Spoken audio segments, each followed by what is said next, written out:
नमस्कार विद्यार्थी मित्रांनो, आपलं स्वागत आहे दिशा इनिशिएटिव्ह या प्लॅटफॉर्म मध्ये। मी अखिल सर, संचालक एमपीएससी ऑफ अकॅडमी। मित्रांनो, आज आपला प्लॅनिंग लेक्चर आहे। काय म्हणताय की कंबाईन बी आणि सी परीक्षेची तयारी आजपासूनच म्हणजे आजपासूनच आपल्याला करायची आहे। सोबत याच्यासोबत पण सुद्धा तुम्ही पोलीस भरती असेल, सरळ सेवा असेल, ते सुद्धा आपण बघणार आहोत टप्प्याटप्प्याने। पण सर्वात आधी कंबाईन एक्झामिनेशनचा आपण बघणार आहोत।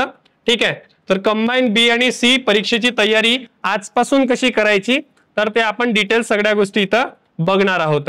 त्याच्या आधी आपण जर बघितलं तर प्रत्येक चांगल्या गोष्टीची प्रथम चेष्टा होत असते। मित्रांनो, जेव्हा आपण सुरुवात करतो, जेव्हा आपण कोणतीही गोष्टीची सुरुवात करतो, अभ्यास असेल, कोणती गोष्ट असेल, तर ते आपण सुरुवात करत असतो। तर आपण म्हणजे पहिल्यांदा तुम्ही काय करतात की नाही मला कलेक्टर बनायचं आहे, तर लोक हसतात ना तुमच्यावर, काय तू कलेक्टर बनशील, हा ना, मला पीएसआय बनायचं आहे, मला एसटीआय बनायचं आहे, तर सर्व लोक तुमची चेष्टा करत असतात। तर स्वामी विवेकानंद तेच म्हणतात की प्रत्येक चांगल्या गोष्टीची प्रथम चेष्टा होत असते, नंतर विरोध होतो आणि शेवटी स्वीकार होतो। मित्रांनो, एखादा तुमचा मित्र असेल, मैत्रीण असेल किंवा परिवारातील लोक असतील, तुमची चेष्टा करत असतील, तुमची निंदा करत असतील की हा काय बनू शकतोय, हा काहीच करू शकत नाही, तर मग काय असतं मित्रांनो, तुम्ही जेव्हा अधिकारी बनता, तुम्ही जेव्हा पदावर जातात, त्या पदावर गेल्यानंतर तुम्हाला काय होते की तेच लोक तुमचे काय करतात रे, स्वीकार करत असतात। अरे ये मेरा बंदा तो है ना ऑफिसर बन गया है, अधिकारी बन गया है, अधिकारी झालेला आहे, असं आपण म्हणत असतो। बरोबर आहे। आपण एखाद्याच्या लग्नाला गेलो नाही तर आपल्याला काय वाटतं, नाही मी त्याच्या लग्नाला गेलो नाही तर आपल्याला काय होईल, आमच्या लग्नात येणार नाही, असं काही नसते। तर तुम्ही काय करू शकता, कोणाच्याच लग्नाला जायचं नाही, अभ्यास करायचं, कन्सिस्टन्सी ठेवायची अभ्यासामध्ये, सकारात्मकता ठेवायची अभ्यासामध्ये। जेव्हा तुम्ही एखाद्याच्या लग्नात जात नाही तर तुमच्या माइंडमध्ये एक विचार असतो की माझ्या लग्नात तो येणार नाही, तर या पद्धतीचे विचार आपले स्वाभाविक आहे येणं। पण तुम्ही जेव्हा अधिकारी बनत असता त्यावेळेवर 10 लोक आणि त्याचेही मित्र जे विरोध करत असतील, त्याचेही मित्र तुमच्या लग्नात येतील, बिकॉज तुम्ही अधिकारी झालेले असता। तर विवेकानंद तेच सांगतात की प्रत्येक चांगल्या गोष्टी मागे काय होते, चेष्टा होत असते प्रथम, नंतर विरोध होतो आणि शेवटी स्वीकार करत असतात। हे स्वामी विवेकानंदांचे वाक्य आहेत। हे आपण स्वीकारलं पाहिजे की आपण जेव्हा अधिकारी बनायला लागतो, जेव्हा आपण मोठ्या पदावर जायला लागतो, त्यावेळेवर आपल्या मागे काय होत असते रे, चेष्टा होत असते की तू क्या बनेगा, काय करणार आहेस, अशा पद्धतीने। तर हा त्याचा सिंपल वाक्य आहे। पुढचं बघा काय म्हणतात, महात्मा ज्योतिबा फुले काय म्हणतात, प्रवाहाच्या विरुद्ध दिशेला तेच पोहू शकतात ज्यांचे निर्धार ठाम असतात, ज्यांना कुठलेही धैर्य गाठायचे असते। मित्रांनो, कधी कधी काय करायचं माहितीये का, आपल्या मनाच्या विरुद्ध जायचं। आपला मन म्हणतोय की इंस्टाग्रामवर रील्स बघायचं आहे, आपला मन म्हणतोय फोनवर बोलायचं आहे, आपला मन म्हणतोय फिरायला जायचं आहे। मित्रांनो, काय असतं माहितीये का, जेव्हा एरोप्लेन उडत असतो ना, तर तो जिकडे हवा आहे त्या साईडला उडतो का, नाही, तर ज्या दिशेने त्याला जायचं आहे त्या दिशेने तो जात असतो। मित्रांनो, तर तेच आहे की आपल्या मनाच्या विरुद्ध दिशेने आपल्याला जायचं आहे, तेव्हा आपल्याला यश प्राप्त होईल, आपण कळसुबाई शिखरापर्यंत जाऊ शकतो। तर आपल्याला काय करायचं आहे, आधी की प्लॅनिंग करायचं, नियोजन करायचं आहे। तर महात्मा ज्योतिबा फुले तेच म्हणत आहेत की प्रवाहाच्या विरुद्ध दिशेला तेच पाहू शकतात ज्यांचे निर्धार ठाम असतात। आम्ही ठाम आहोत, जिद्द, चिकाटी, सहनशीलता, आत्मविश्वास, सहनशीलता असेल, आत्मविश्वास असेल, कष्ट करण्याची मेहनत असेल मित्रांनो, तर तुम्ही योग्यरित्या त्या शिखरावर पोहोचू शकता। ज्याप्रमाणे ज्यांना कुठलाही ध्येय गाठायचे असेल, तुम्हाला जर ध्येय गाठायचे असेल तर तुम्ही शिखरावर नक्की पोहोचू शकता, फक्त तुम्हाला ठाम राहायचं आहे मित्रांनो। तर महात्मा ज्योतिबा फुले ते सांगत आहेत, सर्वात मोठे मोटिवेशन तर आमचे समाज सुधारक आहेत, हे तुम्हाला लक्षात ठेवलं पाहिजे। ओके, पुढे हे तर एवढे महान व्यक्ती आहेत की तुम्ही यांना ओळखतात की आपण जे झोपेत पाहतो तेच खरं स्वप्न नसतं, तर ते आपल्या झोपू देत नाही, तेच खरं स्वप्न असतं। मित्रांनो, आपण काय करतोय, रात्रीला एखाद्या भूताचा स्वप्न आला, बरोबर आहे, एखाद्या भूताच्या स्वप्न आला तर दुसऱ्या दिवशी आमच्या मित्राला तेच सांगत असतो, यार मला भूताच्या स्वप्न आला। कोणाला गर्लफ्रेंडचं स्वप्न येते, कोणाला बॉयफ्रेंडचं स्वप्न येते, अरे स्वाभाविक आहे, येतोय, हे लक्षात घ्या। कोणाला कसे वेगवेगळे प्रकारचे स्वप्न येतात। तर एपीजे अब्दुल कलाम काय म्हणतात, खऱ्या अर्थानं तुम्हाला जे धैर्य गाठायचे असेल, तुम्हाला जर अधिकारी बनायचं असेल, तर त्याचे स्वप्न तुमच्या अवतीभोवती फिरले पाहिजे। मग ते काय, झोपेत नाही, तर ते तुम्हाला झोपू देत नाही, हे लक्षात घ्या। एखादा विचार आला असेल माइंडमध्ये, एखादा विचार तुमच्या मनामध्ये आला असेल, तर त्याला पूर्ण करण्याचं तुम्ही ध्येय ठेवलं पाहिजे, ना की त्याला तिथं सोडून गेलं पाहिजे। आम्ही ज्या उत्साहाने अभ्यासाला सुरुवात करतो, आम्ही ज्या उत्साहाने अधिकारी बनण्याचं स्वप्न बघतो, ते कुठेतरी कॉन्फिडन्स आमचा मध्ये मध्ये लो होत जातो। आता एखाद्या वेळेस मला एखादी विद्यार्थी मिळत असतात आणि म्हणतात, सर आम्हाला अधिकारी बनायचं आहे, आम्हाला मोठं व्हायचं आहे, तर मित्रांनो बिलकुल त्यांना आम्ही सपोर्ट करतो की तुम्ही अधिकारी बना, पण काही वेळ गेल्यानंतर ते म्हणतात सर एमपीएससी खूप वास्ट आहे, खूप कठीण आहे, खूप अभ्यास करावा लागतो. मित्रांनो, प्रत्येक गोष्टीमध्ये प्लॅनिंग जर तुमची व्यवस्थित असेल, नियोजन जर व्यवस्थित असेल, तर तुम्हाला अधिकारी बनण्यापासून कोणीच रोखू शकत नाही, थांबवू शकत नाही मित्रांनो. तर तेच आहे इथं की तुमचे स्वप्न असतील, ते स्वप्न तुम्हाला झोपू देत नाही. तुम्हाला कन्सिस्टन्सी पाहिजे तुमच्या स्वप्नांमध्ये, हे तुम्हाला लक्षात घ्यायचं आहे. पुढे हे तर तुम्ही सगळ्यांनाच ओळखता. भारतीय राज्यघटनेचे शिल्पकार डॉक्टर बाबासाहेब आंबेडकर काय म्हणतात रे, की जगात स्वाभिमानाने जगायला शिका. जगात स्वाभिमानाने जगायला शिका, कोणापुढे झुकू नका रे. स्वतःचे अस्तित्व स्वतः निर्माण करायचं आहे तुम्हाला, कोणापुढे झुकायचं नाही आहे. स्वतःचे अस्तित्व स्वतः निर्माण करून तुम्हाला काय करायचं आहे, अधिकारी बनायचं आहे. तर काय म्हणतात, जगात स्वाभिमानाने जगायला शिका, काहीतरी करून दाखवायचे आहे अशी महत्वाकांक्षा सदैव तुमच्याकडे असली पाहिजे. लक्षात ठेवा, जे संघर्ष करतात तेच यशस्वी होतात मित्रांनो. तुम्हाला संघर्ष करावा लागणार आहे. बाबासाहेब आंबेडकर अशी पर्सनॅलिटी आहे की तुम्ही यांचे विचार तुम्ही अंमलात आणून, यांचे विचार तुम्ही आचरणात आणून तुम्ही शिखरापर्यंत पोहोचू शकता, ध्येय गाठू शकता. बाबासाहेब आंबेडकरांनी म्हणजे बाबासाहेब आंबेडकर हे अस्पृश्य समाजाचे, मला सांगा त्यांच्याकडे काय होतं रे, काहीच नव्हतं ना. अस्पृश्य समाज होता, लोक त्यांना घराबाहेर काढायचे, लोक त्यांच्यावर टीका करायचे मित्रांनो, हे तुम्ही लक्षात घ्या. तरी सुद्धा ते महामानव झाले. आज त्यांच्या संविधानाने जग चालतो रे, आपला भारत चालतोय, लक्षात ठेवा. आज जे आरबीआय आपण पैसा येतो ना, आरबीआय, हे आरबीआय सुद्धा बाबासाहेब आंबेडकरांनी 1923 साली प्रॉब्लेम ऑफ द रुपी या ग्रंथामुळे आरबीआयची स्थापना झालेली आहे 1935 ला 1 एप्रिलला. ते यांच्यामुळे आज तुम्ही शेअर मार्केट करता, हे शेअर मार्केटची स्थापना सुद्धा डॉक्टर बाबासाहेब आंबेडकरांनी केलेली आहे, हे तुम्ही लक्षात घ्या. आज मुलींना शिक्षणासाठी, आज मुली शिकू शकत नव्हत्या, वंचित होत्या, पण आज शिक्षणासाठी दारे त्यांनी ओपन करून दिलेले आहेत, खुले करून दिलेले आहेत. आज एक्स सर्व्हिसमॅन्स असतील किंवा तुमचे बरेच SC ST OBC प्रवर्गातले लोक असतील, यांना शिकण्याची संधी त्यांनी उपलब्ध करून दिलेली आहे, हे आपल्याला इथं लक्षात घेतलं पाहिजे. तर याचे उपकार आपण बाबासाहेब आंबेडकरांना मानतो की बाबासाहेब आंबेडकरांनी ह्या सगळ्या गोष्टी आपल्यासाठी उपलब्ध करून दिलेल्या आहेत. पुढे की आपले कधी स्वाभिमानाने जगायला शिकलं पाहिजे आपण, जेव्हा आपण अभ्यासाची सुरुवात करतो. हेच मोटिवेशन आहे. छत्रपती शिवाजी महाराज, डॉक्टर बाबासाहेब आंबेडकर, त्याच्यानंतर शाहू महाराज, महात्मा ज्योतिबा फुले, सावित्रीबाई फुले, हे सर्वात मोठं आपल्यासाठी मोटिवेशन आहे. आणि हे जेव्हा मोटिवेशन आमच्या अंगात येतं, आमच्या अंगात तर काही दुसरंच काही येतं, पण हे जर अंगात आले तर खऱ्या अर्थाने तुम्ही शिखर गाठू शकता, हे तुम्हाला इथं सांगतो मित्रांनो, हे लक्षात घ्या. चला पुढे जायचं आपण. कंबाईन एक्झाम 2025 ज्यांचं टार्गेट आहे, आता 25 ज्यांचं टार्गेट आहे त्यांच्यासाठी खूप महत्वाचं आहे, हे लक्षात घ्या. आता बघा, डिटेल्स अनालिसिस करून देतोय मी की कंबाईन एक्झामिनेशन, ठीक आहे, कंबाईन एक्झामिनेशन, ठीक आहे. तर बघा रे, 2025 ज्यांचं टार्गेट आहे आणि परीक्षा कधी आहे, 9 नोव्हेंबरला, ठीक आहे. 9 नोव्हेंबरला परीक्षा आहे. कधी आहे रे, 9 नोव्हेंबरला परीक्षा आहे. म्हणजे आता किती महिने बाकी आहेत रे, तर आता कोणता सुरू आहे, जून, जुलै, ऑगस्ट, सप्टेंबर, ऑक्टोबर आणि नोव्हेंबर. आता विचार करा आपल्याकडे किती डेज आहेत रे, 1 2 3 4 5 महिने आहेत आपल्याकडे. किती आहेत रे, 5 महिने. या 5 महिन्यामध्ये आपल्याला काय करायचं आहे हे डिटेल्स मी तुम्हाला इथे सांगणार आहे की कशा पद्धतीने प्रिलिम्सचा अभ्यास करायचा, कशा पद्धतीने मेन्सचा अभ्यास करायचा आणि कशा पद्धतीने आपल्याला पोस्ट मिळू शकते, हे डिटेल्स अनालिसिस आपण आज करणार आहोत. कशाचं बघत आहोत आपण, कंबाईन एक्झामिनेशन बी आणि सी चं बघतो आहे, ठीक आहे. आता प्रीचा अभ्यास करत असताना मित्रांनो की काही गोष्टी आपल्याला पाठांतर करावे लागतील, मेन्सचा अभ्यास करताना काही गोष्टी समजाव्या लागतील आणि त्याच्यानंतर आपल्याला पोस्ट मिळेल. मग विचार करा मित्रांनो की आपल्याला जर कंबाईन एक्झामिनेशन पास करायची असेल, याच्यामध्ये पद कोणते असतात रे, PSI, STI, ASO, ठीक आहे. हे बी चे पद झाले, सब रजिस्टर्ड, हे बी चे पद झाले रे. आणि मग सी चे पद ते आहेत रे, tax assistant, tax assistant, clerk, excise PSI, हे ग्रुप सी चे पद झाले, हे ग्रुप सी चे आणि हे ग्रुप बी चे पद झाले.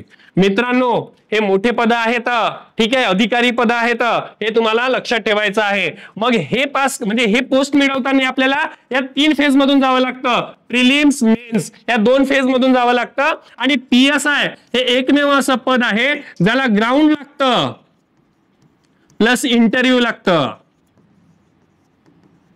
ह्या 2 म्हणजे PSI या पदाला, ठीक आहे, लक्षात ठेवायचा. प्रिलिम्स मध्ये प्रिलिम्स मेन्स त्याच्यानंतर ग्राउंड आणि इंटरव्ह्यू हे PSI पदाला लागते, तुम्हाला लक्षात ठेवायचं आहे. बाकी जेवढेही पद आहेत STI, ASO, सब रजिस्टर्ड नाही का, या पदाला काय आहे, प्रिलिम्स आणि मेन्स आहे. मग टॅक्स असिस्टंट आणि क्लर्कला काय आहे रे, तर यासाठी टायपिंग सर्टिफिकेट पाहिजे. काय पाहिजे रे, टायपिंग सर्टिफिकेट पाहिजे. आणि टायपिंग सर्टिफिकेटच्या माध्यमातून तुम्ही काय करू शकता, हे 2 पद तुम्ही मिळवू शकतात. मग त्याच्यामध्ये सुद्धा आयोग काय करते, स्किल टेस्ट घेते. काय घेते रे, स्किल टेस्ट घेते. हे तुम्हाला स्किल टेस्ट सुद्धा द्यावी लागते, तेव्हा जाऊन आपल्याला पोस्ट मिळत असते. मित्रांनो हे तुम्हाला लक्षात घ्यायचं आहे. म्हणजे आपल्याला काय करायचं आहे, कंबाईनची परीक्षा द्यायची असेल तर सर्वात आधी आपल्याला प्रिलिम्स एक्झामिनेशन द्यावी लागते, मेन्स एक्झामिनेशन द्यावी लागते आणि त्याच्यानंतर आपल्याला पोस्ट मिळत असते. एवढं तुम्हाला लक्षात घ्यायचं आहे. ओके, त्याच्यानंतर पुढे बघू आपण. जर तुमचा फर्स्ट अटेम्प्ट असेल, पहिला अटेम्प्ट असेल, दुसरा असेल, तिसरा असेल, चौथा असेल, 5वा असेल, तर काय करायचं नेमकं, तर जेव्हा तुमचा फर्स्ट अटेम्प्ट असेल तर आपण कोणत्या गोष्टीला फोकस केला पाहिजे, म्हणजे आपण प्लॅनिंग कशी करायला पाहिजे. प्लॅनिंग सर्वात महत्वाची गोष्ट, प्लॅनिंग. तुम्ही पहिल्या दिवशी पुस्तकं वाचा, टॉपिक्स वाचा, पहिल्या पानापासून शेवटच्या पानापर्यंत वाचा, पण तुम्हाला प्लॅनिंगच करता आली नाही तर तुम्हाला पोस्टच मिळू शकत नाही. हे काळ्या दगडावरची पांढरी रेषा, हे लक्षात घ्या. समजत आहे तुम्हाला. तर फर्स्ट अटेम्प्ट मध्ये पोस्ट मिळेल, यस मिळेल, पण त्याच्यासाठी काय पाहिजे, सातत्य पाहिजे, कन्सिस्टन्सी पाहिजे, जिद्द पाहिजे. हे लक्षात घ्या तुम्ही. मग फर्स्ट अटेम्प्ट मध्ये काय करावं लागणार आहे, अभ्यास पद्धती कशी असणार आहे, तर हे सुद्धा आपण बघणार आहोत. की पहिला अटेम्प्ट असेल तर आपण सर्वात आधी मेन्सचा अभ्यास करायला पाहिजे. कशाचा रे, मेन्सचा. मग मेन्स मध्ये काय काय असते आपण बघणार आहोत. मेन्सचा अभ्यास करत असताना सर्वात आधी मराठी व्याकरण. आता आपल्याकडे 6 महिने आहेत. मग 6 महिन्यामध्ये काय करायचं, तर ते पण आपण थोडक्यात बघून घेऊ. की 6 महिन्यामध्ये आपल्याला, म्हणजे 5 महिने पकडू, 5 महिन्यामध्ये आपल्याला करायचा अभ्यास प्रिलिम्सचा. आणि पहिल्या अटेम्प्ट मध्ये आपल्याला PSI पोस्ट काढायची, STI कंबाईनचे जेवढे पोस्ट आहेत त्यापैकी 1 पोस्ट पाहिजे आपल्याला. तर 5 महिन्यामध्ये आपल्याला काय करावं लागणार आहे रे, तर बघा सर्वात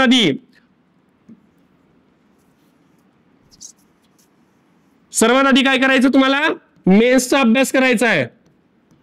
मेन्सचा अभ्यास किमान 1.5 महिने, हे लक्षात घ्या. मेन्सचा अभ्यास किमान 1.5 महिने तुम्हाला करायचा आहे. आणि त्याच्यामध्ये मराठी व्याकरण व इंग्रजी व्याकरण. आता तुम्ही कंबाईनचा अभ्यास करतात आणि कंबाईनचा अभ्यास करत असताना तुम्हाला मराठी व्याकरण आहे. मग याचा फायदा तुमचा पोलीस भरतीला सुद्धा होऊ शकतो, याचा फायदा तुम्हाला सरळ सेवेला सुद्धा होऊ शकतो. तर या दूरदृष्टी ठेवायची की एकच परीक्षेचा अभ्यास करता करता आपण टप्प्याटप्प्याने दुसऱ्या परीक्षेचा अभ्यास सुद्धा करू शकतो. अशा पद्धतीने तुम्हाला लक्षात घ्यायचं आहे. म्हणजे 1.5 महिने तुम्ही मेन्सचा अभ्यास केला, ठीक आहे. म्हणजे याच्यामध्ये GS आलेला नाही, फक्त तुम्हाला मराठी व्याकरण आणि इंग्रजी व्याकरण तुम्हाला वाचायचं आहे. मग तुमच्याकडे उरलेले दिवस आहेत, त्या उरलेल्या दिवसामध्ये तुम्हाला प्रिलिम्सचा अभ्यास करायचा आहे. मग या प्रिलिम्सचा अभ्यास करत असताना तुम्हाला काय करायचं आहे, की जे विषय आहेत, कोणते कोणते रे, कोणते कोणते विषय आहेत, polity, history, geography, science, economics, math plus reasoning, ठीक आहे, आणि करंट, हे जे विषय आहेत हे विषय तुम्हाला करावे लागतील. आणि यालाच आपण काय म्हणतो रे, पोलीस भरतीमध्ये GS, यालाच आपण सरळ सेवेला काय म्हणतो रे, GS. म्हणजे हे काय झाले रे, GS चे विषय झाले. हे तुम्हाला लक्षात ठेवायचं आहे. आलं लक्षात. म्हणजे अभ्यासाची पद्धत कशी असणार, तर हीच आहे की 1.5 महिने तुम्हाला काय करायचं आहे, 1.5 महिने तुम्हाला मेन्सचा अभ्यास करायचा आहे आणि उरलेल्या दिवसात तुम्हाला प्रिलिम्सचा अभ्यास करायचा आहे. म्हणजे दोन्ही कंपाईल होईल तुमच्या गोष्टी. समजत आहे. त्याच्यानंतर पुढे बघा. त्याच्यानंतर पूर्व आणि मुख्यचा कंपाईल करून अभ्यास केले. मग यासाठी बुक लिस्ट लागेलच, आपल्याला अभ्यास करायचा आहे. मग कोणत्या कोणत्या पुस्तकं लागतील ते पण आपण बघणार आहोत. त्याच्यासाठी बघा रे, पॉलिटी, सर्वात आधी मेन्सचा बघू आपण, ठीक आहे. मेन्सचा बघू, मेन्सचा आपण सुरुवात करणार आहोत अभ्यास. तर मेन्ससाठी कोणत्या पुस्तका? मराठी व्याकरण. मराठी व्याकरणासाठी तुम्ही बाळासाहेब शिंदे सरांची पुस्तक वापरू शकता. हे मेन्स साठी आहे, ठीक आहे. मराठी सॉरी इंग्रजीसाठी, इंग्रजी व्याकरणासाठी शेख सरांची पुस्तक आहे किंवा बाळासाहेब शिंदे सरांची पुस्तक आहे.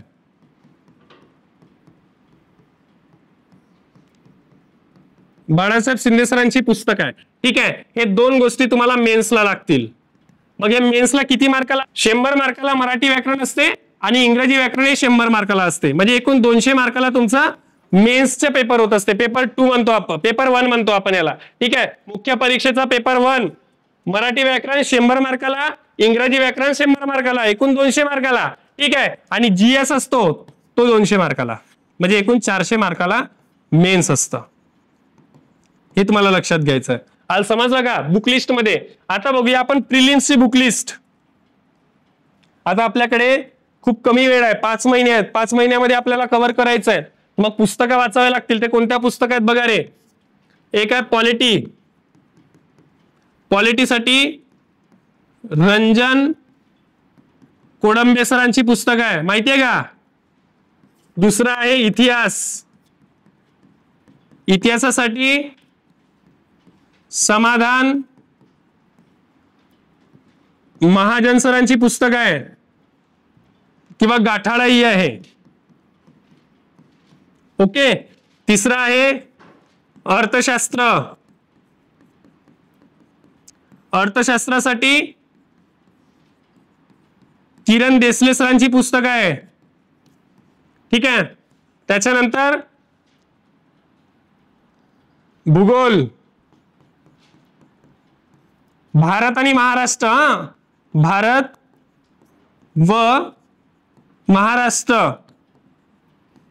ठीक आहे. भारत आणि महाराष्ट्रासाठी तुम्ही दीपस्तंभ, दीपस्तंभ पब्लिकेशनची पुस्तक आहे, ते रेफर करू शकता. त्याच्यानंतर विज्ञान, विज्ञानासाठी सचिन भस्के, सचिन भस्के सरांची पुस्तक आहे विज्ञानासाठी, ठीक आहे. त्याच्यानंतर गणित व बुद्धिमत्ता, ते आहे सचिन ढवळे सरांची पुस्तक आहे, ओके. त्याच्यानंतर चालू घडामोडी, चालू घडामोडीसाठी सिम्प्लिफाईड किंवा परिक्रमा, या दोन पुस्तक, दोन पैकी एक पुस्तक घ्यायची. तर अशा पद्धतीने तुम्ही पूर्व परीक्षेचा बुक लिस्ट आहे, हे पुस्तक घेऊ शकतात, ओके. पॉलिटीसाठी रंजन कोळंबे, इतिहासासाठी समाधान महाजन सर, अर्थशास्त्रासाठी किरण देसले, भूगोलासाठी दीपस्तंभ, विज्ञानासाठी सचिन भस्के सरांची, गणितासाठी सचिन ढवळे, चालू घडामोडीसाठी परिक्रमा, या पुस्तकं तुम्ही घेऊ शकता. जेणेकरून तुमची पूर्व आणि मुख्य हे दोनही तुमचे कव्हर होतील या पुस्तकामधून, ठीक आहे.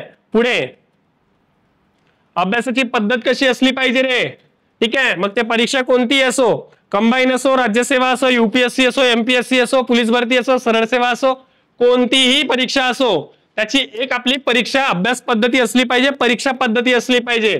कोणताही पदाचा आपण अभ्यास करतोय, जर सरळ सेवाचा अभ्यास करतोय किंवा एमपीएससीचा अभ्यास करतोय किंवा पोलीस भरतीचा अभ्यास करतोय, तर बघा रे, पहिली गोष्ट जसं एमपीएससीचा अभ्यास करतात, तर एमपीएससीचा कोणत्या परीक्षेचा अभ्यास करतात?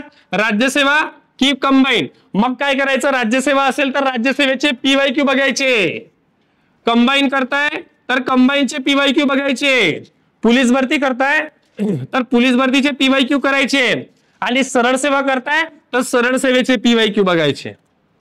आणि कमीत कमी 10 वर्षाचे पीवायक्यू बघायचे. यासाठी पीवायक्यू बघायचे की पीवायक्यूच्या माध्यमातून तुम्हाला समजू येईल की पुढच्या वेळेस आयोग कशा प्रकारचे प्रश्न विचारू शकते.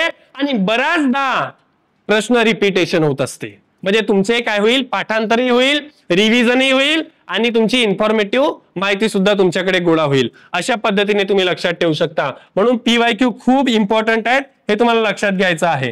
त्यानंतर रिव्हिजन. आता काय करतो आपण, एखादी पुस्तक वाचला किंवा वाचन केला तर आपण रिव्हिजन करतो. म्हणजे रिव्हिजन म्हणजे काय, तर आपली कन्सेप्ट आहे की एखादा टॉपिक वाचल्यानंतर पुन्हा तो टॉपिक वाचन करणे म्हणजे रिव्हिजन. का गलत, उसको रिव्हिजन नाही बोलते, त्याला रिव्हिजन नाही म्हणत. विजन, विजन म्हणजे बघणे आणि री म्हणजे पुन्हा पुन्हा पुन्हा बघणे म्हणजे रिव्हिजन. समजलं. आता पुन्हा पुन्हा कधी बघायचा आणि कोणाला बघायचं, आलं लक्षात. एखाद्या पोरीला नाही बघायचं, पोराला नाही बघायचं, आपल्याला पुस्तकाला बघायचं. कारण की पोरगा किंवा पोरगी धोका देईल, पुस्तक धोका देणार आहे का, नाही. पुस्तक यशापर्यंत पोहोचवेल. आलं की नाही लक्षात. तर काय करायचं, रिव्हिजन. आता रिव्हिजन कशी करायची, तर पुढचा मेथड तेच आहे, ते मला सांगतो की रिव्हिजन हा सेकंडरी असतं. सर्वात आधी आपण PYQ बघायचं. PYQ झाल्यानंतर रिडिंग करायचं. मग उदाहरणार्थ एखादा टॉपिक जसं घटना निर्मिती, जसं उदाहरणार्थ घटना निर्मिती. आता घटना निर्मितीमध्ये काय रे, की संविधान. आता विचारलं आयोगाने की म्हणजे संविधानाची संकल्पना सर्वप्रथम कोणी मांडली, मग ते 1921 पासून येतं, बरोबर की नाही. 1921 ला महात्मा गांधी यांनी म्हटलेलं होतं संविधान असायला पाहिजे, कायदा असायला पाहिजे. त्याच्यानंतर 1934 मध्ये मावेंद्रनाथ रॉय, ठीक आहे. त्याच्या आधी ऑगस्ट टॉपर नेहरू रिपोर्ट मध्ये 1928 मध्ये सुद्धा म्हणण्यात आलेलं होतं. 1934 मध्ये मावेंद्रनाथ रॉय जे साम्यवादी विचारसरणीचे होते त्यांनी सुद्धा म्हटलं होतं, संकल्पना मांडली होती संविधान असलं पाहिजे म्हणून. त्याच्यानंतर 1934 मध्ये पटना अधिवेशन झालेला होता, तिथे सुद्धा म्हणण्यात आलेलं होतं. 1938 मध्ये पंडित जवाहरलाल नेहरू यांनी म्हटलेलं होतं की संविधान असायला पाहिजे म्हणून. त्याच्यानंतर 1940 मध्ये ऑगस्ट टॉपर आलेला होता, ठीक आहे. लॉर्ड लिथगो यांनी आणलेला होता. 1942 मध्ये क्रिप्स मिशन योजना आली होती, तिथे सुद्धा प्रथम मांडण्यात आलेलं होतं. आणि त्याच्यानंतर 1946 ला कॅबिनेट मिशन योजना आली आणि एक कॅबिनेट मिशनच्या माध्यमातून घटना समितीची स्थापना झाली. हे तुम्हाला लक्षात घ्यायचं आहे. मग पहिली बैठक कधी झाली, 9 डिसेंबर 1946 ला झाली. दुसरी बैठक कधी झाली, 11 डिसेंबर 1946 ला झाली. तिसरी बैठक कधी झाली, 13 डिसेंबरला उद्दिष्टांचा ठराव मांडण्यात आला, म्हणजे प्रस्तावनेचा ठराव मांडण्यात आला. कोणी मांडला, पंडित जवाहरलाल नेहरू यांनी मांडला. आणि त्याला मंजुरी कधी मिळाली, 22 जानेवारी 1947 ला मिळाली. हे तुम्हाला लक्षात घ्यायचं आहे. मग जर हवाला टॉपिक तुम्हाला घटना निर्मिती आलं, मग घटना निर्मितीची रिडिंग करावं लागेल तुम्हाला. मग सर्वात आधी काय करावं लागेल, PYQ बघावं लागेल. मग PYQ झाल्यानंतर रिडिंग करावं लागेल. का, की PYQच्या माध्यमातून आपल्याला कळेल की PYQ मध्ये आयोगाने आलेले प्रश्न हे किती वेटेज आहे हे तुम्हाला सांगून जाईल. आणि PYQ झाल्यानंतर रिडिंग करावं लागेल. रिडिंग झाली त्याच्यानंतर पुन्हा तुम्हाला PYQ करावं लागेल, म्हणजे तुमचे कन्सेप्ट क्लिअर होतील. PYQ, reading, PYQ. मग सर रिव्हिजन कधी करायचं, तर सकाळी आपण वाचन करतो. मॉर्निंग पासून इव्हिनिंग पर्यंत आपण जेव्हा वाचन करत असतो ना, मॉर्निंग पासून इव्हिनिंग पर्यंत जेव्हा वाचन करतो तर आपल्याला रात्री वेळ मिळतो. तर रात्रीचा 1 तास हा सकाळपासून आपण काय वाचन केले हे फक्त काय करायचं आहे,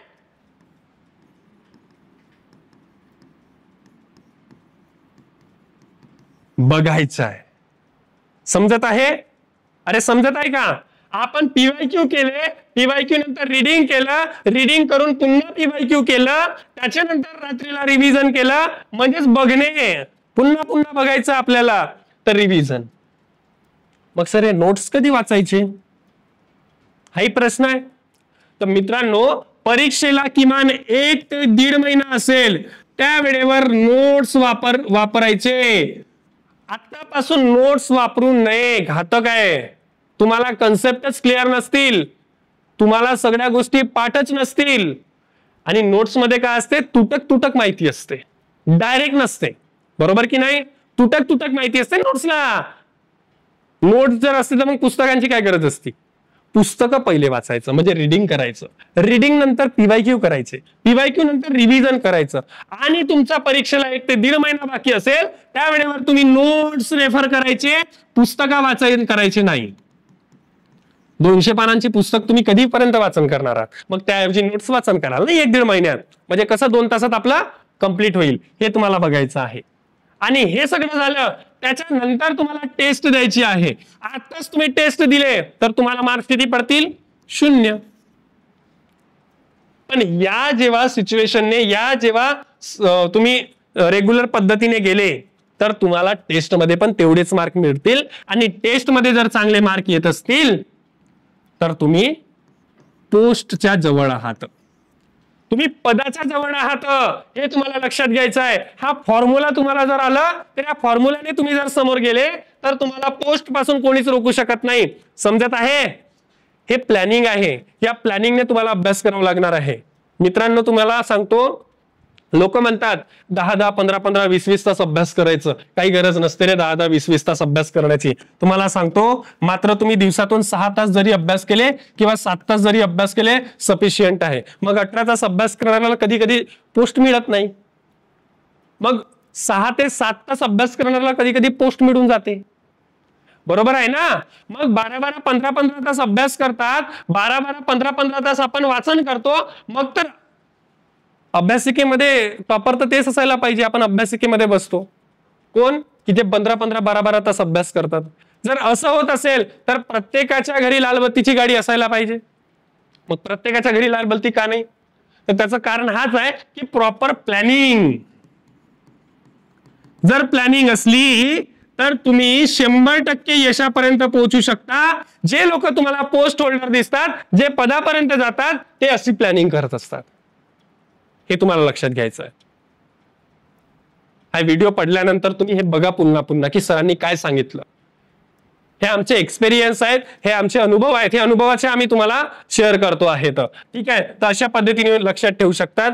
मग तुम्ही कोणतीही पुस्तक, तुम्ही पोलीस भरती असेल, कोणतीही परीक्षा असेल, त्याच्यासाठी हे फॉर्म्युला तुम्ही अभ्यास पद्धती वापरू शकतात.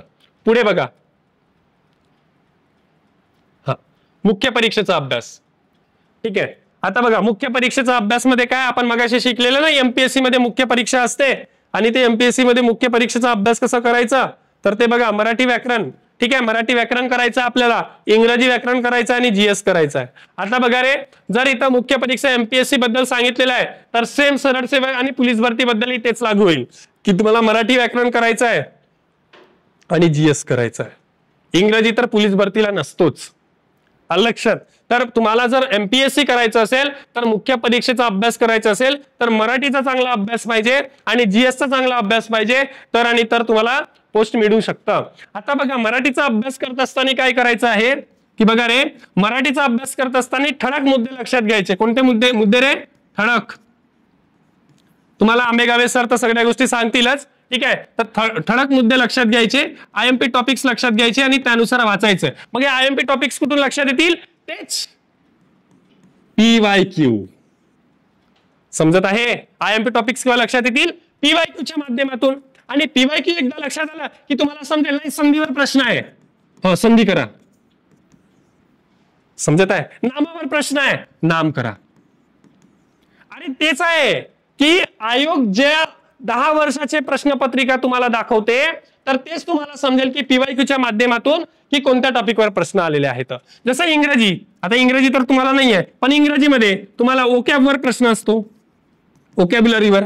ठीक आहे, त्याच्यानंतर तुम्हाला जर विचारलं तर टेन्सेसवर प्रश्न असतो. ठीक आहे, टेन्सेसवर प्रश्न असतो. ठीक आहे, हा ना, सिनोनिम्स, अँटोनिम्स याच्यावर सुद्धा प्रश्न असतो, विरुद्धार्थी समानार्थी शब्द याच्यावर प्रश्न असतो. मग ते बघायचे, मग ते कसे माहिती होतील? Same PYQ. हे पीवायक्यू खूप महत्वाचे आहे, समजत आहे? आणि त्याच्यानंतर जीएस तेच आहे पीवायक्यू. पीवायक्यू नुसार तुम्ही समोर ठरवू शकता की तुम्हाला कशा पद्धतीने करायचे आहेत. समजत आहे? हे आहे मुख्य परीक्षेचा अभ्यास की कशा पद्धतीने करायचं आणि पुस्तका तुम्हाला सांगितलेले आहेत. पूर्व परीक्षेचा अभ्यास. ठीक आहे, आता मुख्य परीक्षेचा बघितला आपण, आता पूर्व परीक्षेचा अभ्यास याच्यामध्ये पॉलिटी आहे, इतिहास आहे, भूगोल आहे, अर्थशास्त्र आहे, विज्ञान आहे, चालू घडामोडी आणि गणित आणि बुद्धिमत्ता आहे. तर मित्रांनो, जर तुम्हाला पूर्व परीक्षा पास करायची असेल तर तुम्हाला या प्रत्येक विषयामध्ये ऍव्हरेज मार्क्स आले पाहिजे. मग ते ऍव्हरेज मार्क्स कसे रे, तर एमपीएससी मध्ये कंबाईन बी आणि सी मध्ये रे बघा रे, पॉलिटी हे 15 मार्काला विचारलं जातं. किती मार्काला? 15 मार्काला विचारलं जातं. इतिहास हे 10 मार्काला विचारलं जातं. भूगोल हे 10 मार्काला विचारलं जातं. अर्थशास्त्र 15 मार्काला विचारलं जातं. ठीक आहे. विज्ञान हे 15 मार्काला विचारलं जातं. आणि चालू घडामोडी 15 मार्काला विचारलं जातं. आणि गणित आणि बुद्धिमत्ता हे 20 मार्काला विचारलं जातं. मग मित्रांनो, हे सर्व विषय आपल्याला दिसतात. मग हे विषय आपल्याला कसं करायचं आहे, तर आपल्याला पीवायक्यूच्या माध्यमातून आपल्याला लक्षात येईल की कोणत्या कोणत्या टॉपिकवर प्रश्न विचारलेले आहेत. तेच आहे formula, PYQ reading PYQ, PYQ reading PYQ. अशा पद्धतीने तुम्हाला जायचं आहे. पॉलिटी हा सर्वात समजणारा सर्वात सोपा विषय म्हणजे पॉलिटी. आता 15 पैकी किमान तुम्ही ऍव्हरेज मार्क्स तर घेऊ शकता ना. 12 ते 13 मार्क्स ऍव्हरेज येतातच यामध्ये. समजत आहे? 12 ते 13 मार्क पॉलिटीला ऍव्हरेज येऊ शकतात. इतिहास सर पाठांतरचा विषय आहे. आम्हाला इसवी सनच लक्षात राहत नाही, आम्हाला समजतच नाही. मग आम्ही कसं करायचं सर? एक पोरगा विचारायचा, म्हणजे एक पोराने मला प्रश्न केलता की 1857चा उठावाचा प्रश्न आलेला होता. तर तो म्हणे सर मी का वाचू, मी तर तेव्हा पैदाच झालो नव्हतो, मग मी कसा वाचू 1857चा उठाव? मी म्हटलं तू जरी पैदा झाला नसेल तरी तुला आयोग ते प्रश्न विचारणार आहे. नाही सर म्हणे मी पैदा नाही झालो तर मी कशाला वाचीन, तुम्ही सांगा तिकडे आयोगाला. तर असं काही नसतं मित्रांनो, की तुम्हाला काय करायचं आहे, आयोग जे प्रश्न विचारते, आयोगाने आंब्याला जांभूळ म्हटलं तर जांभूळच म्हणायचं. लक्षात, म्हणजे आयोग जे विचारेल ते खरं. तर इतिहास, आणि इतिहासामध्ये कंबाईनला आधुनिक इतिहास विचारतं. आधुनिक भारताचा व महाराष्ट्राचा इतिहास तुम्हाला विचारतं. आपली भूगोलाची सिरीज, इतिहासाची सिरीज, समाज सुधारकाची, समाज सुधारकामधून किमान 4 ते 5 प्रश्न तुम्हाला एमपीएससी ला विचारलं जातात. 4 ते 5 प्रश्न, ठीक आहे, आपल्या सिरीज मध्ये दिलेले आहेत. ओके. त्याच्यानंतर भूगोल, भारत आणि महाराष्ट्राचा भूगोल 10 मार्काला असतं. 5 ते 6 मार्काला महाराष्ट्र भूगोल आणि 3 ते 4 मार्काला भारताचा भूगोल विचारलं जातं. मग ते तुम्हाला तेवढं करावं लागेल. ठीक आहे. त्याच्यानंतर चालू घडामोडी हा विषय थोडा अवघड वाटतो प्रत्येकाला. कुठून प्रश्न येणार आहे, हुडकून हुडकून प्रश्न विचारतोय आयोग. मग कसं करायचं? मग ते पोलीस भरतीलाही विचारू शकतात, कंबाईनलाही विचारू शकतात, सरळ सेवेलाही विचारू शकतात. मग कसं करायचं हा? तर हा एकाच पुस्तकामधून करायचं. आणि हा रोज वाचणारा विषय आहे, रोज वाचन करणारा, रोज वाचन करणारा विषय आहे हा. तुम्हाला रोज वाचन करून करून ह्या गोष्टी पाठ होतील, हे लक्षात घ्या. आणि परीक्षा केंद्रामध्ये गेल्यानंतर ऑटोमॅटिकली तुम्हाला ऑप्शन बघून तुम्हाला आठवण राहतील. पॉझिटिव्हिटी ठेवायची, ठीक आहे. विज्ञान हा कुठूनही प्रश्न विचारतो, पण पुस्तकाच्या बाहेर नाही. स्टेट बोर्ड याचे कंपाईल करून मार्केटमध्ये बरेच पुस्तकं आलेले आहेत. त्या पुस्तकं बघा, सचिन भस्के सरांची असेल, अनिल कोलते सरांची असेल, दीपस्तंभाची असेल, असे बरेच पुस्तकं आलेले आहेत, ते बघायचे. ठीक आहे. त्याच्यानंतर अर्थशास्त्र, ठीक आहे. अर्थशास्त्र विषय असा आहे की तुम्हाला कन्सेप्ट शिकाव्या लागतात त्याच्यामध्ये. बजेट, दारिद्र्य, बेरोजगारी, ठीक आहे, असे कन्सेप्ट असतात त्याच्यामध्ये. आणि गणित आणि बुद्धिमत्ता याच्यामध्ये तर प्रॅक्टिसच लागतं. विदाउट प्रॅक्टिस तुम्हाला येणार नाही. डेली प्रॅक्टिस करावं लागेल तेव्हा जाऊन. आणि इथं सोपे सोपे प्रश्न असतात. म्हणजे मला असं वाटतं की पोलीस भरतीपेक्षा कंबाईनला गणित आणि बुद्धिमत्तेचे प्रश्न सोपे असतात, लई सोपे असतात. कारण कंबाईन एक्झामिनेशन एका तासामध्ये 100 प्रश्न सॉल्व्ह करावे लागतात. किती? एका तासात 100 प्रश्न. आणि तेही 1/4 निगेटिव्ह असते. 1/4 हे निगेटिव्ह मार्किंग असते, हे तुम्हाला लक्षात घ्यायचं आहे. समजत आहे? तर अशा पद्धतीने तुम्हाला काय असतं रे, विषय असतात. पुढे कंबाईन परीक्षेसोबत पोलीस भरती व सरळ सेवे परीक्षेचा अभ्यास कसा करावा, हा सर्वात मोठा मुद्दा आहे आपला. ठीक आहे. तर सर्वात आधी तुम्हाला काय करायचं आहे की पोलीस भरती म्हणजे कंबाईनचं तर आपण बघितलं, आता आपण पोलीस भरतीचं बघूया. ठीक आहे. जर कंबाईनचा मुख्य परीक्षेचा अभ्यास केला तर मगाशीच तुम्हाला सांगितलं मराठी व्याकरणाचा अभ्यास तुमचा आधीच होतो. मराठी व्याकरणाचा अभ्यास हा तुमचा आधीच होऊन जाईल. हा करायचा महत्वाचा. हा 25 मार्काला येतो. किती मार्काला रे? 25 मार्काला पोलीस भरतीला, सरळ सेवेला. ठीक आहे. त्याच्यानंतर मराठी व्याकरण 25 मार्काला. ओके, त्याच्यानंतर तुमचा जीएस हा 25 मार्काला असतो. ठीक आहे, त्याच्यानंतर तुमचा गणित हा 25 मार्काला असतो. ठीक आहे, त्याच्यानंतर बुद्धिमत्ता हे 25 मार्काला असतो. हे पोलीस भरतीचं आपण बघितलं. एकूण 100 मार्काला तुम्हाला प्रश्न असतात. याने याच्यामध्ये निगेटिव्ह मार्किंग असते का रे? नाही, निगेटिव्ह मार्किंग नाही, डायरेक्ट प्रश्न असतात. आणि यामध्ये मराठी व्याकरणाचे सोपे सोपे प्रश्न तुम्हाला विचारले जातील. बाळासाहेब शिंदे सरांच्या पुस्तकातून बरेच प्रश्न तुमचे सॉल्व्ह होतात. त्याच्यानंतर जीएस असा विषय आहे की कुठूनही काही विचारू शकते. पण याच्यामधला महत्वाचा मुद्दा म्हणजे काय? भूगोल, महाराष्ट्राचा भूगोल. यामध्ये तुम्हाला मार्क्स मिळू शकतात. ज्या जिल्ह्यामध्ये तुम्ही फॉर्म भरलेले आहात त्या जिल्ह्याचे वैशिष्ट्य तुम्हाला प्रॉपर करायचे आहेत. समजत आहेत? ज्या जिल्ह्यामध्ये तुम्ही फॉर्म भरलेले आहेत त्या जिल्ह्याचे तुम्ही वैशिष्ट्य भूगोलाच्या माध्यमातून पूर्ण करायचे आहेत. तसंच इतिहासामध्ये सुद्धा त्या जिल्ह्याच्या इतिहासात वैशिष्ट्य काय आहेत, त्या जिल्ह्यामध्ये कोणत्या समाज सुधारकाचे जन्म झालेला आहे, त्यांनी काय काय केलेले आहेत, हे तुम्हाला बघायचं.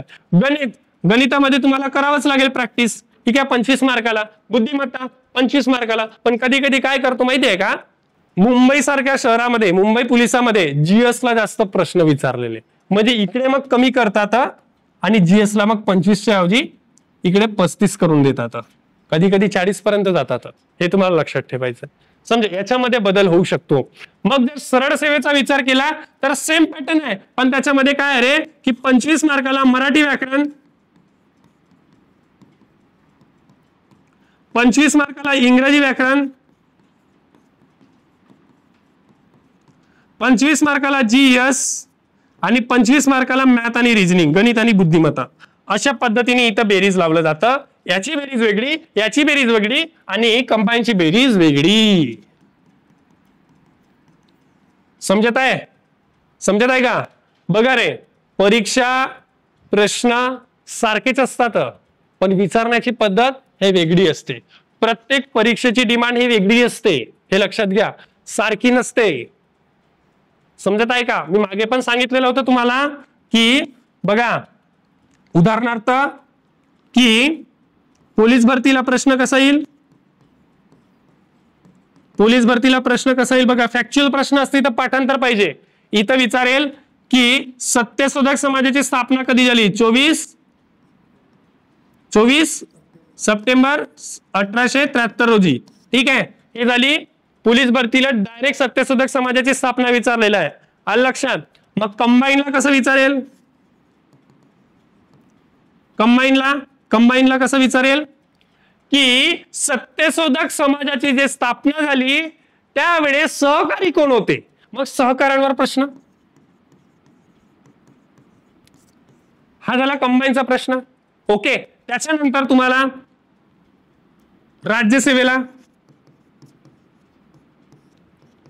राज्यसेवेला कसा प्रश्न असेल की सत्यशोधक समाजाची स्थापना झाली. ठीक आहे, सत्यशोधक समाजाची स्थापना झाली, त्यामध्ये सहकारी होते, त्यांचा योगदान काय होतं, तर यामध्ये योगदान. मग युपीएससीला काय प्रश्न येईल?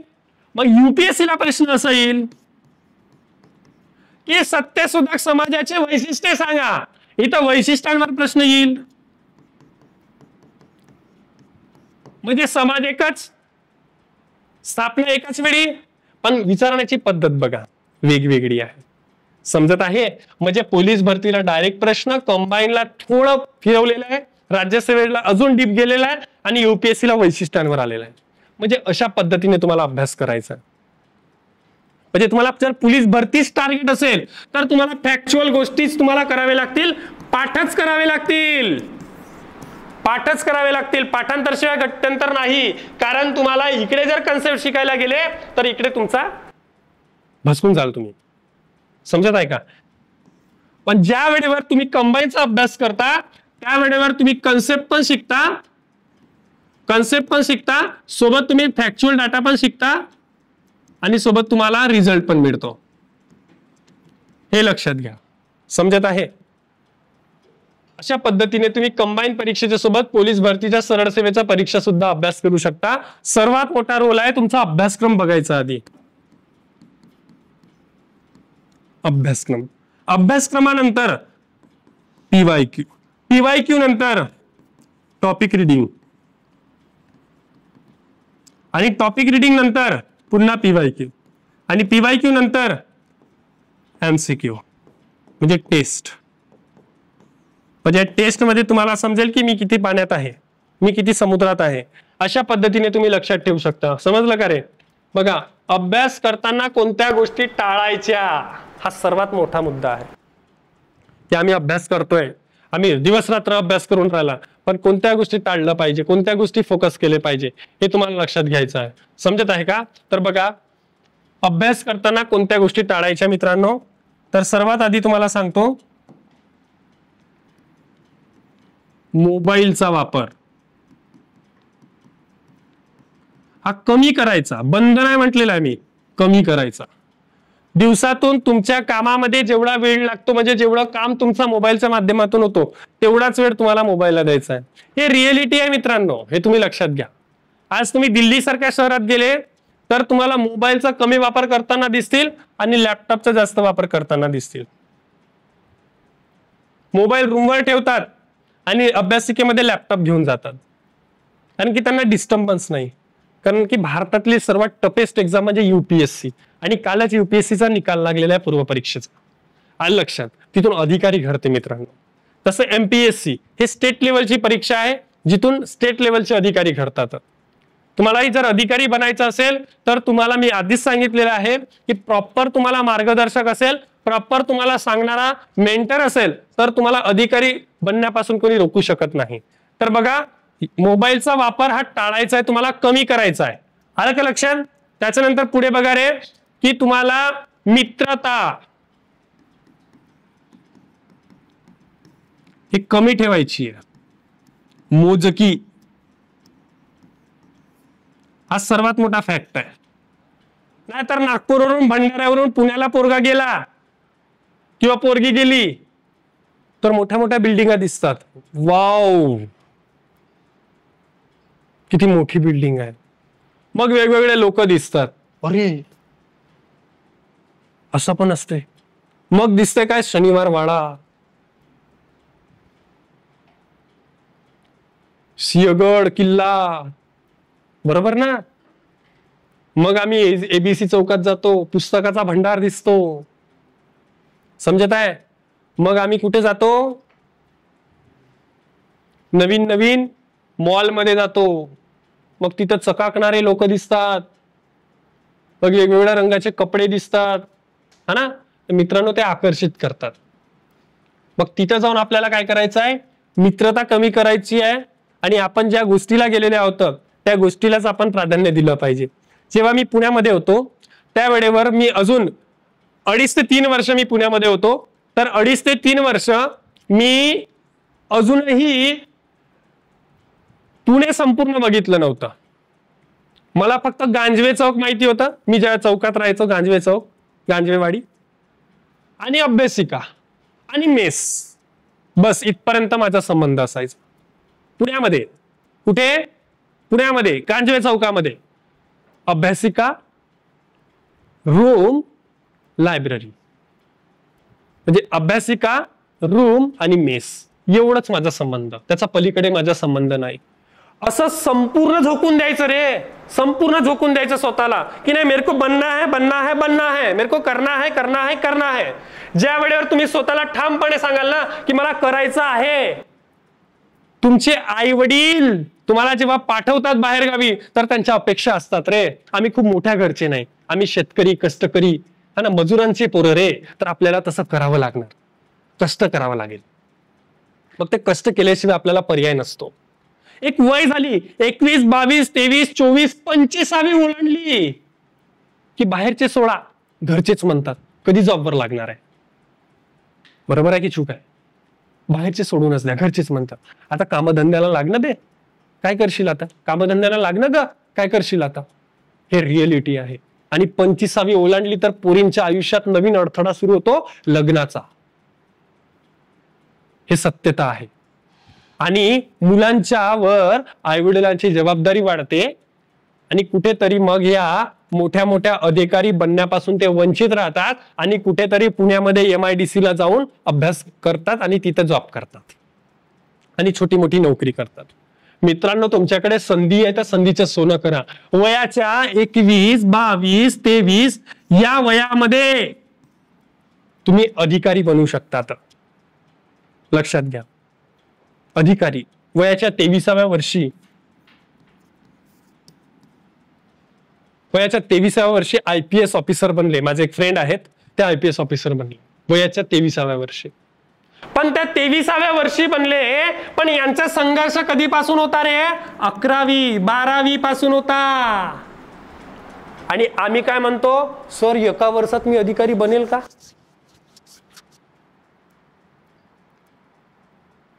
आपल्याला किती तास मिळतात? 24 तास. मग या 24 तासामध्ये आम्हाला अभ्यास पण करायचा आणि आमच्या संपूर्ण गोष्टी करायच्या आहेत.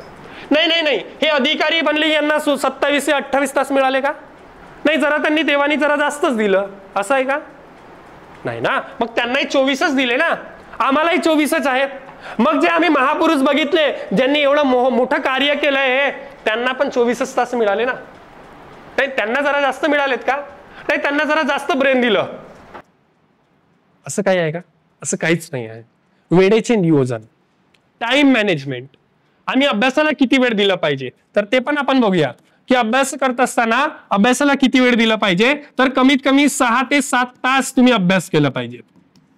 वाचन म्हटलंय मी, वाचन 6 ते 7 तास रोज तुमचं वाचन असलं पाहिजे. मग या 6 ते 7 तासामध्ये आपण 8 तास पकडूया, 8 तास. या 8 तासामध्ये आपण कमीत कमी एका दिवशी 2 विषय वाचन केले पाहिजे. एक विषय GS चा, एक विषय मराठी किंवा इंग्रजीचा. हे लक्षात घ्या. पोलीस भरतीवाले लक्षात घ्या, ठीक आहे, किंवा कंबाईन वाले सुद्धा लक्षात घ्या. GS चा एक विषय किती? 2 तास. मराठीचा एक विषय किंवा इंग्रजीचा एक विषय 2 तास. 2 आणि 2 4 तास. 4 तास झाले. रोज करंट अफेअर्स करायचं. कोणता अफेअर्स? करंट अफेअर्स करायचं. दुसराच अफेअर्स म्हणाल तुम्ही, ठीक आहे, तर करंट अफेअर्सच करायचं.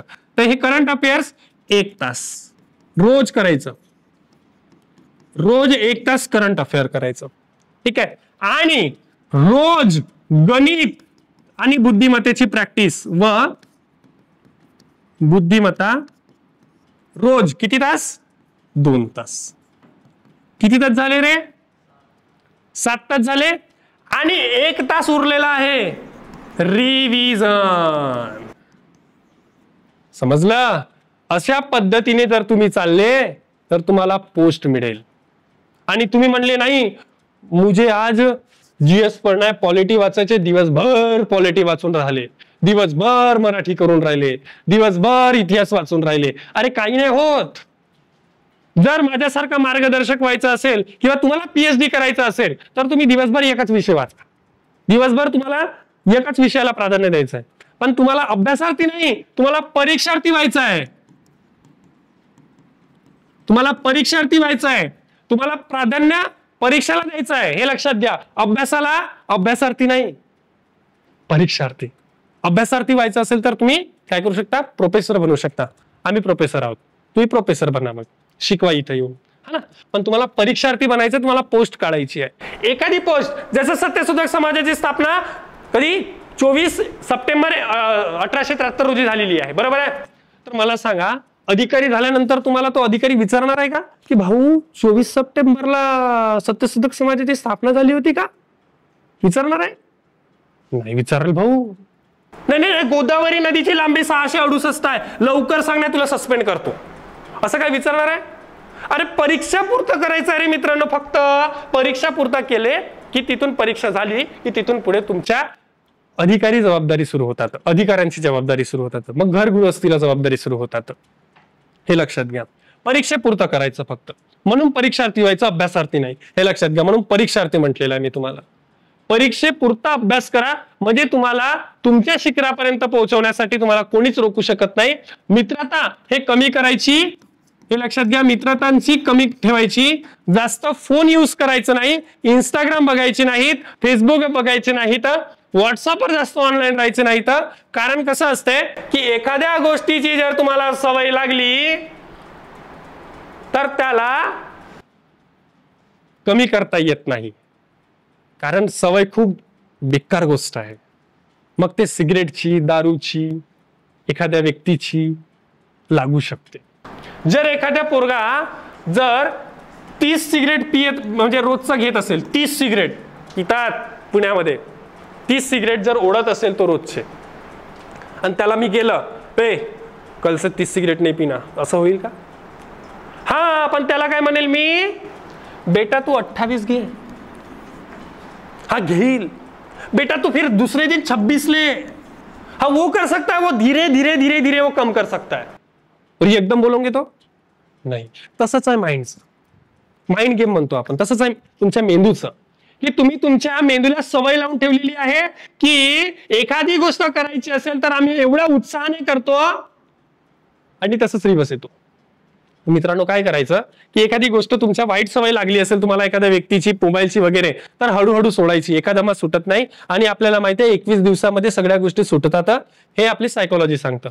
बरोबर आहे. तर हळूहळू कोणत्याही गोष्टी सोडायच्या असतात आणि ते सोडण्याचा प्रयत्न करा. कारण जर तुम्हाला काहीतरी बनायचं असेल, काहीतरी करायचं असेल, काहीतरी साध्य करायचं असेल, आई वडिलांचं नाव मोठं करायचं असेल, तर तुम्हाला 21 दिवस तुम्हाला त्याच्यावर वर्क करावं लागणार आहे. हे तुम्हाला लक्षात घ्यायचं आहे. समजत आहे का? तर या गोष्टी टाळायच्या आहेत की तुमच्यावर एखादी गोष्ट हावी होत असेल, जर डिप्रेशन होत असाल, जर तुमच्या हृदयाचे तारे जर कुठेतरी जुडलेले असतील चांगल्या पद्धतीने, तर हळूहळू हळूहळू कट करण्याचा प्रयत्न करा. किंवा काय करू शकता तुम्ही, लाईन कापू शकता, सरळ बंद, है ना. पण ठीक आहे, कोणाची एज असते, कोणाची गर्लफ्रेंड सुद्धा मोटिवेशन असते आणि ते कलेक्टर बनते. हा यस, दॅट्स रिअलिटी. हे रिअलिटी आहे. तर तुमचे मोटिवेशन तुम्ही तुमच्या गर्लफ्रेंडला बनवू शकता, बॉयफ्रेंडला बनवू शकता, आईला बनवू शकता, आईची परिस्थिती जाणून घेऊ शकता, वडिलांची परिस्थिती जाणून घेऊ शकता, तुमच्या घरची परिस्थिती जाणून घेऊ शकता. हे तुम्हाला लक्षात घ्यायचं आहे मित्रांनो. काही काही परिस्थितीचा भाव करतात की माझी परिस्थिती नाही सर, मी क्लास लावू शकत नाही, मला लोकांना मार्गदर्शन करायचं आहे पण मला मार्गदर्शक मिळत नाही सर, मी कसं, मला पुस्तक घेण्याची माझी लायकी नाही सर, मी काय करू सर. मित्रांनो, परिस्थितीचा भाव कधीच करायचं नाही. परिस्थितीचा भाव कधीच करायचं नाही. स्वतः सेल्फ मोटिवेट राहायचं, सेल्फ कॉन्फिडन्स राहायचं आणि पुढे जायचं. हे लक्षात घ्या. कारण परिस्थिती माणसाला घडवत नाही, तर माणूसच परिस्थिती घडवतो आणि माणूसच परिस्थिती बिघडवतो. हे तुम्हाला लक्षात घेतलं पाहिजे. तेव्हा जाऊन तुम्ही खऱ्या अर्थाने यशाच्या पहिल्या पायरीवर तुम्ही जाऊ शकता मित्रांनो. म्हणून तुम्हाला काय करायचं आहे, परिस्थितीचा भाव नाही करायचा आहे की मेरे पास कुछ भी नहीं है, मैं कुछ नहीं कर सकता. ज्याच्याकडे 2 वेळेचं अन्न पण नसतो ना, ते सुद्धा आज मोठ्या मोठ्या अधिकारी पदावर गेलेले आहेत. रेल्वे स्टेशनवर झोपून अभ्यास करून आज मोठ्या मोठ्या पदावर गेलेले आहेत. पण त्यासाठी तुम्ही तेवढे जिद्दी असले पाहिजे, त्यासाठी तुम्ही तेवढे संघर्षमय आयुष्य तुमचं असलं पाहिजे. नहीं तो मैं आज पूरा चार्ज हूं 100% और कल मैं देखूंगा तो 0%. ऐसा नहीं होने को होना. मी तुम्हाला सांगत आहे, तुम्ही माझ्या ऐकण्याने तुम्ही मोटिवेट होतात आणि उद्या जाऊन तुम्ही घरी गेल्यानंतर पुन्हा यार सरांनी सांगितलं तर होतं, साला करू तर करू काय, समजूनच नाही राहिला. असं होते ना, ते प्रत्येकासोबत होते. पण त्याच्यासाठी प्रॉपर गायडन्स, प्रॉपर त्याच्यासाठी तुम्हाला प्लॅनिंग असणं आवश्यक आहे. आणि हे जे प्लॅनिंग सांगतोय, हे प्लॅनिंग खूप महत्वाची. त्याला आपण स्ट्रॅटर्जी म्हणतो. समजत आहे? अभ्यास पद्धती म्हणतो. आणि ज्याची स्ट्रॅटर्जी चांगली असेल तर तो पोस्ट काढेल. मग ते पोलीस भरती, कोणती पोस्ट, समजत आहे का? आता पोलीस भरती बद्दल जर बोललं आपण, ठीक आहे, तर पोलीस भरती बद्दल सर्वात आधी तुम्हाला ग्राउंड, याची डेली सकाळी 2 तास किंवा 3 तास काय केलं पाहिजे, प्रॅक्टिस केलं पाहिजे. कमीत कमी रोज डेली आउट ऑफ आणण्याचा प्रयत्न करायचा. समजत आहे? त्याच्यानंतर मग अभ्यास.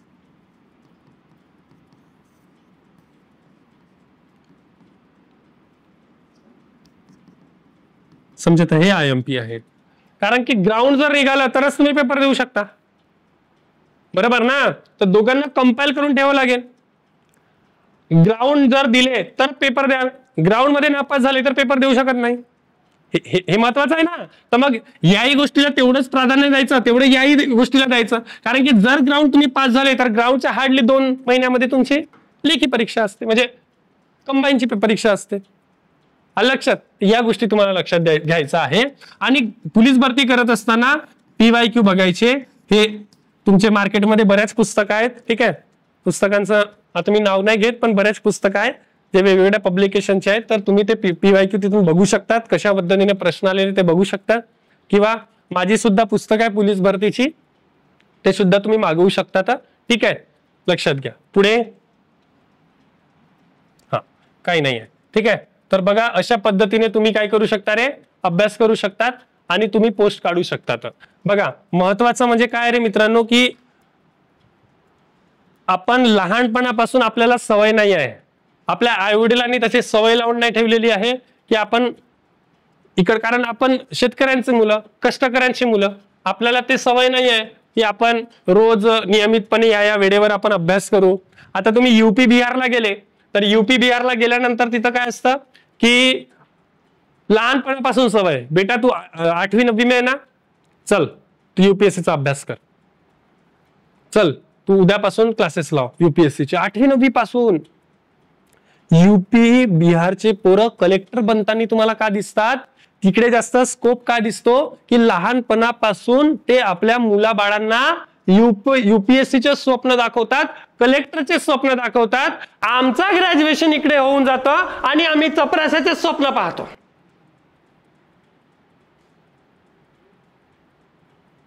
कारण आम्ही नाही मोठे अधिकारी बनले पाहिजे, आम्हाला पण वाटते ना आम्ही लालबत्तीच्या गाडीतून बाहेर आलं पाहिजे, आम्हाला पण वाटते ना आम्हाला नवीन काहीतरी कार्य केलं पाहिजे.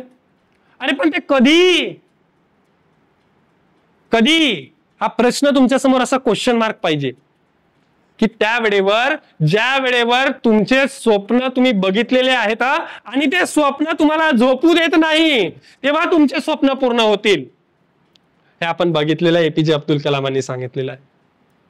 संघर्ष, आता संघर्ष निघालेला आहे टॉपिक, तर संघर्षाबद्दल बोलतो की संघर्ष म्हणजे खूप संघर्ष करणे म्हणजे संघर्ष नाही. मग संघर्षच खूप करायचा असेल तर कंपनीमध्ये लेबर लोक तर सर्वात जास्त संघर्षच करताना दिसतात. कंटिन्यू हार्डवर्किंग करते का नाही, मग त्यांना पेमेंट का कमी आहे. आणि त्याच कंपनीमध्ये असलेला मॅनेजर, त्याला 1 लाख रुपये पेमेंट असते, पण तो तर 4 भिंतीचा अंदर AC मध्ये असतो ना. का?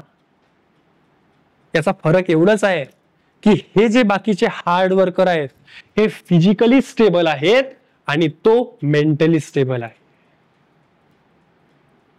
आणि तुम्हाला मेंटली आणि फिजिकली दोन्ही स्टेबल व्हायचं आहे, तेव्हा जाऊन तुम्हाला मोठे अधिकारी बनता येईल, तुम्हाला तुमचा रुबाब दाखवता येईल.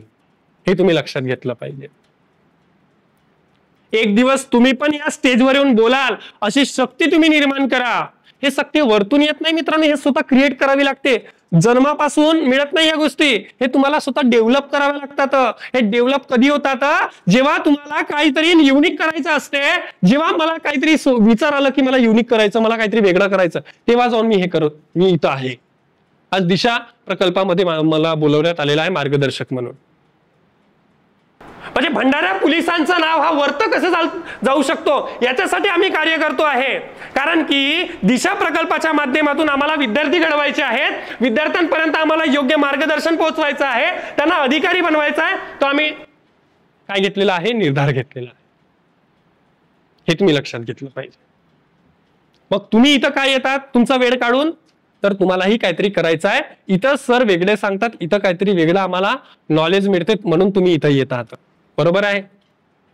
आंबेगावे सर इथं तुम्हाला मार्गदर्शन करतात, मी तुम्हाला मार्गदर्शन करतो, अजून मार्गदर्शक तुम्हाला मार्गदर्शन करत असतील तर विचार करा मित्रांनो, हे कशासाठी आठवत आहे. हे तुम्हाला मार्गदर्शन करण्यासाठी, तुम्हाला काहीतरी अधिकारी बनवण्यासाठी. हे तुम्ही समजून घेतलं पाहिजे. म्हणून तुम्हाला सांगतो मित्रांनो की कंबाईन बी आणि सी परीक्षेची तयारी आजपासून सुरू करा. पोलीस भरतीची तयारी आजपासून सुरू करा. सरळ सेवेची पूर्व परीक्षेची किंवा सरळ सेवा परीक्षेची तुम्ही आजपासून तयारी करा, जेणेकरून तुम्हाला योग्यरित्या तुम्हाला सगळ्या गोष्टी मी कंपाईल करून सांगितलेली आहेत. आणि हा लेक्चर पुन्हा तुम्ही बघा, एका नोटबुकवर लिहा आणि तशा प्रकारे तुम्ही अभ्यास करा. मित्रांनो, समजत आहे? काही मदत लागली तर आम्ही तुमच्या सोबत आहोत. ठीक आहे, तर अशा पद्धतीने तुम्ही लक्षात ठेवू शकता. या वर्षी तुमच्या हातात पद पाहिजे. टार्गेट 2025 हाच निर्धार असला पाहिजे, हाच आमचं स्वप्न असलं पाहिजे आणि हेच आमची जिद्द असली पाहिजे, हीच चिकाटी असली पाहिजे. अशा पद्धतीने जर तुम्ही विचार केले तर तुम्हाला यशापर्यंत कोणीच थांबवू शकत नाही. धन्यवाद.